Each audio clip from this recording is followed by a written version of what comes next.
فقیر جاتا ہے دکاندار کے پاس، سوال کرتا ہے کہ جی دو اللہ کے نام پہ۔ دکاندار نے سنا، ایک چھوٹی سی دکان تھی، بیٹھا 2 روپے کا سکہ نکالا، فقیر کے ہاتھ میں رکھ دیتا ہے اور فقیر نے لینے سے انکار کر دیا، سکہ واپس کر دیا۔ دکاندار سمجھ گیا کہ شاید 2 روپے ہر کام میں، تو دکاندار نے 2 سے ایک اور سکہ اٹھا کر 4 روپے اس کی ہتھیلی میں رکھ دیے۔ اب کیا کیا فقیر نے وہ 4 کے 4 واپس کر دیے۔ دکاندار نے کہا بھائی یہ کیا بات ہے؟ تو فقیر کہتا ہے کہ بھائی میں لوں گا نوٹ، 10 روپے کا نوٹ لوں گا، میں سکے نہیں لیا کرتا۔ تو دکاندار نے 10 روپے کا نوٹ نکالا اور اسے دے دیا، فقیر چل گیا آگے۔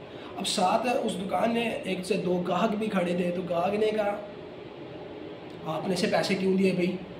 ایسے لوگوں کو دیا ہی نہیں کرتے ہیں جو نخرے دکھاتے ہیں، 2 روپے نہیں لیتا، میں 4 روپے نہیں لیتا، میں تو 10 روپے کا نوٹ لوں گا بھائی، ایسے ہونا ہی نہیں چاہیے، آپ نے دینے نہیں تھے۔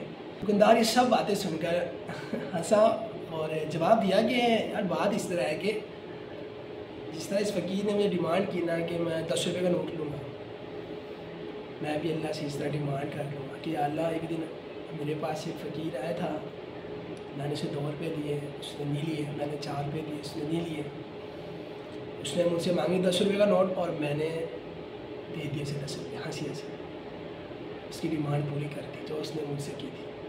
آج اللہ میں تجھ سے ڈیمانڈ کر رہا ہوں میرے چھوٹے اور بڑے سارے گناہوں کو معاف کر دے۔